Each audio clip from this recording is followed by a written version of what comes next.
Hello everyone, this is Siddhar here again with the Laravel Dusk series. I'm sorry for a bit of a lapse in a bit of time lapse in recording. I haven't been recording for some time now, and meanwhile there have been a few changes that I would like to first cover and then get on with the series. The first thing is that we were working with Laravel 6.7, where Laravel Dusk version 6.7, whereas now version 6.11 has been released, and that's about four versions from Laravel 6.7. So let's first cover gradually what are the differences and what are the new things that have been introduced, and then get along, then get forward with the series. So, and even otherwise, I mean, with this small project that we have up, there are we need to actually update our dependencies, and that is something that I always keep telling people that kind of keep their dependencies updated, especially when the projects are small. I mean, just don't worry too much about bumping your versions up, and just don't think that this is going to kind of some people say, oh no, I'm if I update my dependencies, the app is going to just die down or something. If it's work, yeah, as a popular saying goes, if it's work, don't touch it. I mean, don't try to upgrade your employer's repository. But for projects like these, I think it's amazing. It's awesome to kind of keep your dependencies up to date always. So we'll start with that, and we'll do a simple composer update. Since composer is managing all PHP dependencies in Laravel, so we're going to do a composer update, and that's going to update all our dependencies in our composer.json to the latest version.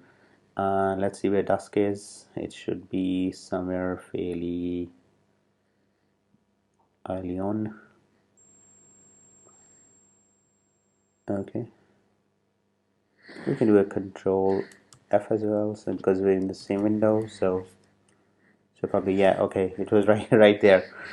Okay, so Laravel Dusk. All right, no, that's not the entry that we're looking for. This is the one that we're looking for. So it has bumped Laravel 6.7 up from version 6.7 to 6.11, and that is what we wanted.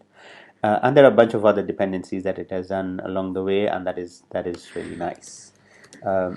Just to be on the safe side, I would like to do PHP artisan migrate fresh. Maybe there are some migrations. I mean, we've done the migrations or not? Okay. So here you are, and okay, all right. I was supposed to stop that, but anyways, okay, guys. Whenever you're doing a git pull, or you're doing you're updating your dependencies, whether they are JavaScript dependencies or PHP dependencies, it's ideal to kind of stop your application while you're doing it.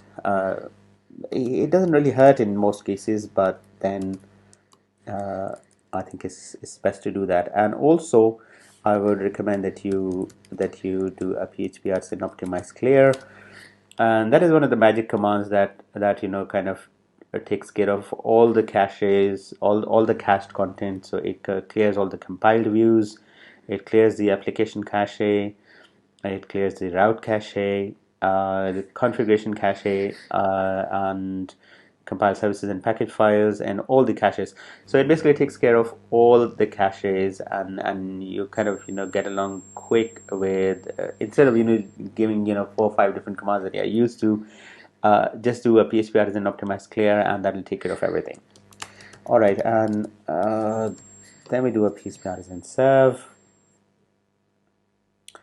And let's see what's the first difference. So one thing that has been introduced recently is the disable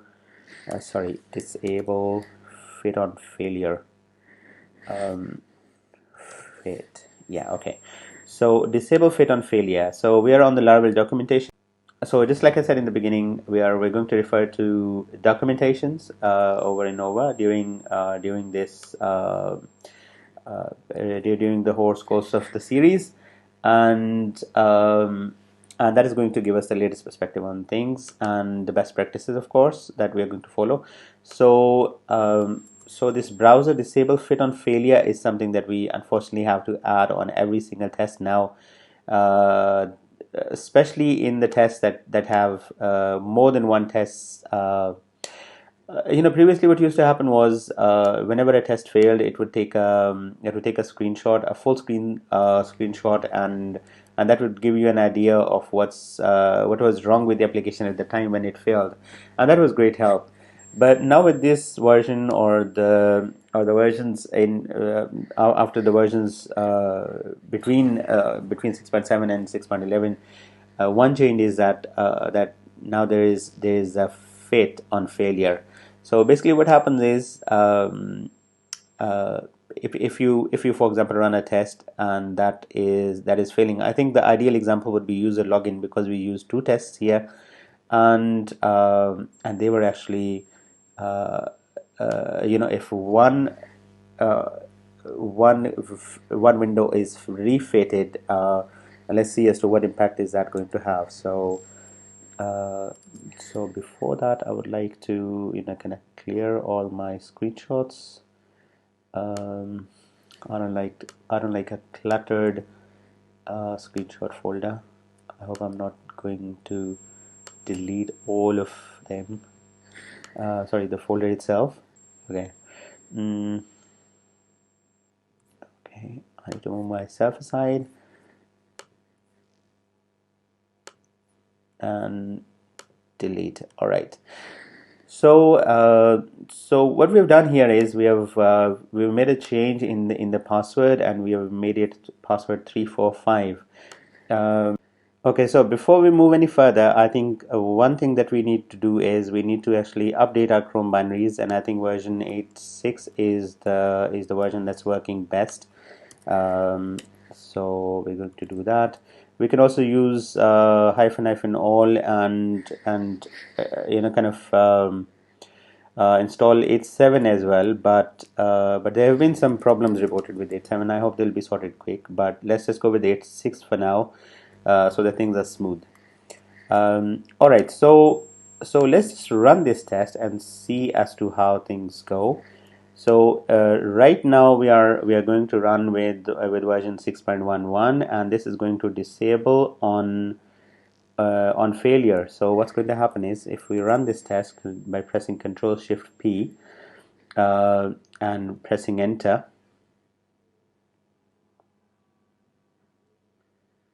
and the test is going to run, and it fails. And okay, now as you can see, the window has it has resized, it has shrinked in size, and now the subsequent tests are running in that resized window, which is something we don't want.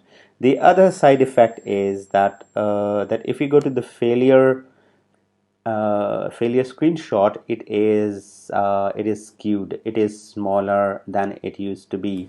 So it actually just clips it, and for this particular test it's fine. But I've seen in other tests that important information showing as to what is wrong and how the test failed has actually been missing, that has been clipped. So that is something that we obviously don't want, and we would rather like a full window showing everything.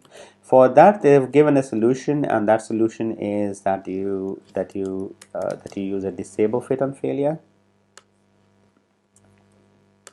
That you use a disable fit on failure, and that this is how that you do it.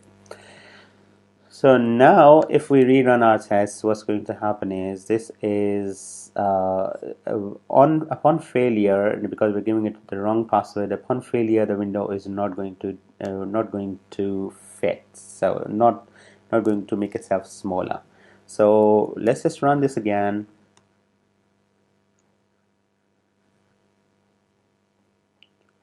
and okay, the test runs, it fails, but it does not refit the window. It does not make the window any smaller. And of course, the screenshot that is taken, now this is the second test running, and the second test is of course running in the full window, and the screenshot that is taken for the same is, you know, a full screen screenshot. So that is something that we want, and that is one small but important change, especially as I said, for subsequent, for more than one test. So if you're running more than one test, it's important. Now these tests are really small, but we're going to cover you know, fairly long tests in some future episodes. So I think it's best that you include disable fit on failure at least on the first test. And if it is more than one test, you need to include it probably in other tests as well. So more than two tests. So for example, if it's like three tests, then you need to include this on at least the first two, because every single test is going to use a browser instance of its own. So you need to add this on top of every test.